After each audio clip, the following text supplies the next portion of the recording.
Okay, I've spoken about a lot of dark belovement stories, and if you ask me, none is darker than the other because they are about belovements at the end of the day.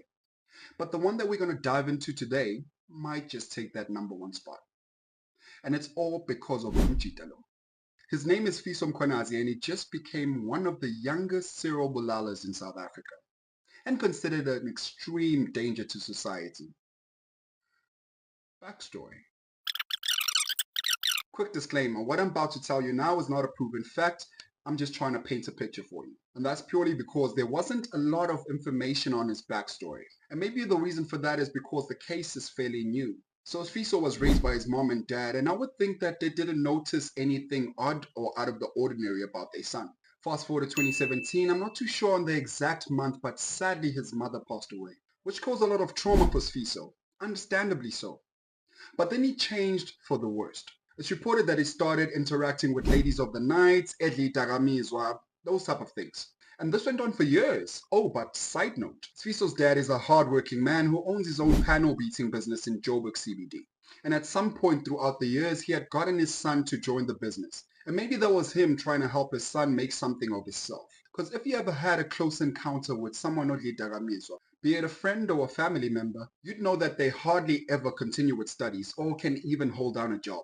Fast forward again to 2021, Sfiso is now between the ages of 18, 19, and not much has changed because on the weekends he still interacts with ladies of the night. But then something happened. On one night, Sfiso went out to pick up a lady that he was going to pay for dance. He said that on the original interaction, they'd agreed on a specific price, but by the time they got to the location where they're going to do the deed, well, my sister had changed the price, which didn't sit well with his fees. There was an argument, and I'm not too sure how it ended in terms of Ucanti, but my sister then went to the police and reported his fees for allegedly drenguling her.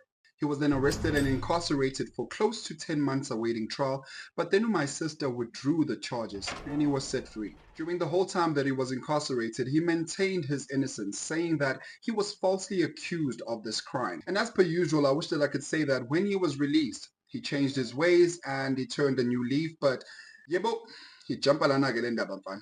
Shortly after Sifiso was released, he went on a rampage, and this was between the months of April and October of 2022. On the weekends, he would grab a van from his father's place of business, go out and pick up a lady, they agreed on the price, then he'd drive back to the company.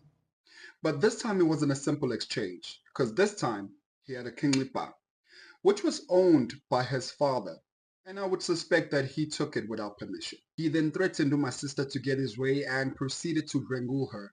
And sadly, it didn't end there because he went as far as strangling until he belouled her. And this would be the first of many because, as I mentioned, he was on a rampage. He did this to 5 other women. As you can see that his place of work is quite a big place. After bulaling them, he would grab one of these bins, stuff his dumbo inside, and hide it somewhere in the building. Imagine coming to work every day not knowing that there's a beloved body in the building. Every day when Fiso's father would come to work, he would notice that all the windows of the building are open, which is something that he advised Fiso against, to make sure that all the windows are closed before he leaves, for safety measures. But Fiso always made an excuse for it. During that time, his dad and the caretaker of the company were overwhelmed by the stench that reeked in the building, but no one could tell what it was. Being that this is a big panel beating company, there's always something like sandpaper, etc. to throw away after use. But no one could find the bins as well.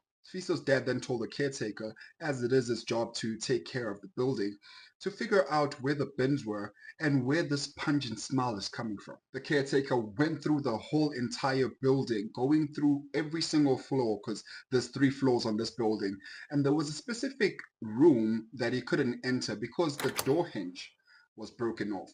So as he's going through the building trying to look for the bins as well as where the source of the smell is coming from, he noticed that at the back of this truck that is unused, there was one of the bins that he was looking for.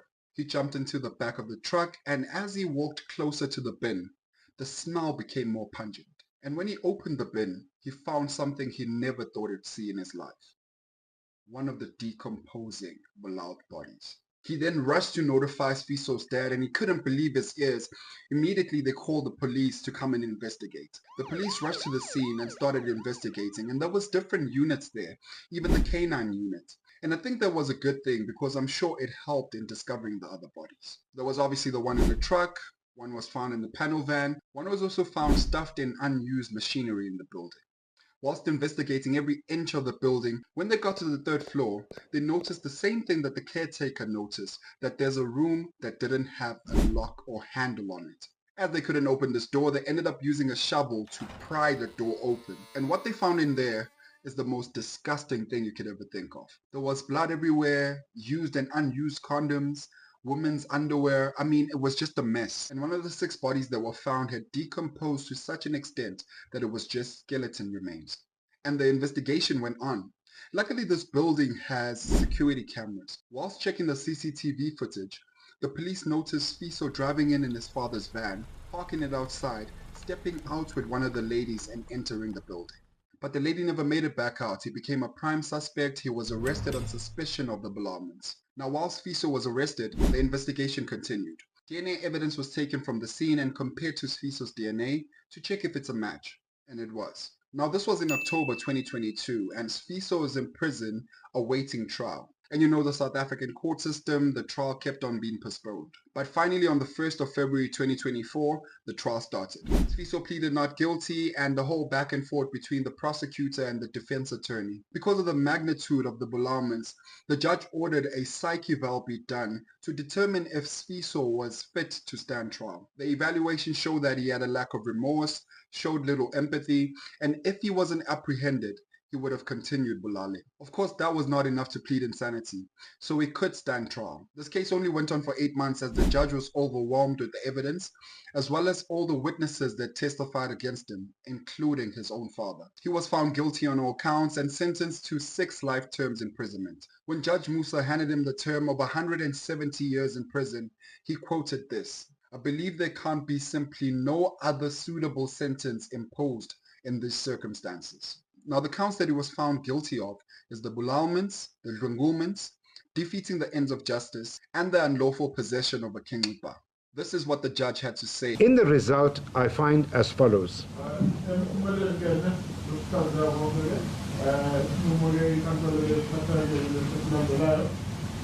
On count 2, I find the accused guilty of read with the provisions of Section 51, subsection 2 of Act 105 of 1997.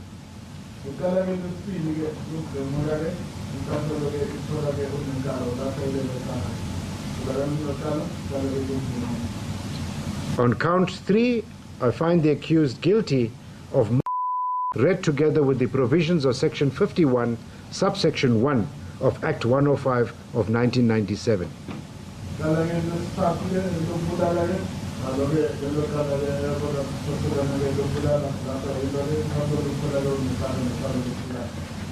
On count number 4, the accused is found guilty of defeating or obstructing the administration of justice.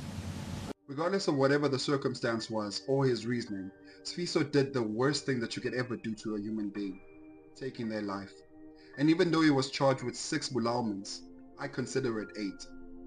Because what I forgot to mention is that 2 of the ladies were pregnant, at an advanced stage of their pregnancy as well. I'm glad that Judge Musa made an example of them, to show everyone that every single life counts, regardless of what you do or who you are in life.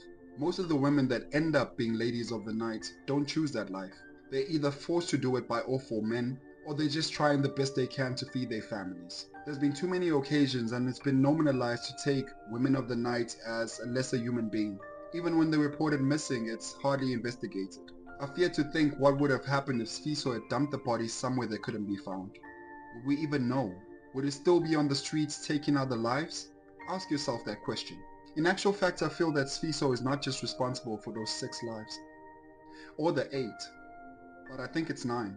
Because one of the ladies was the sole provider of a family. She was the breadwinner. And after the children found out that one of the women was their mother, her son couldn't take it and took his own life. 9 lives have been lost, 6 broken families, and some of the families won't even have that closure because some of the bodies were decomposed beyond recognition, still unidentified till today. Sadly, the latest report states that after 30 years of serving his sentence, this case can then be brought to light again and the sentence reviewed. I know that in the next 30 years it won't be the same judge. I just hope that the judge of that time will do the right thing.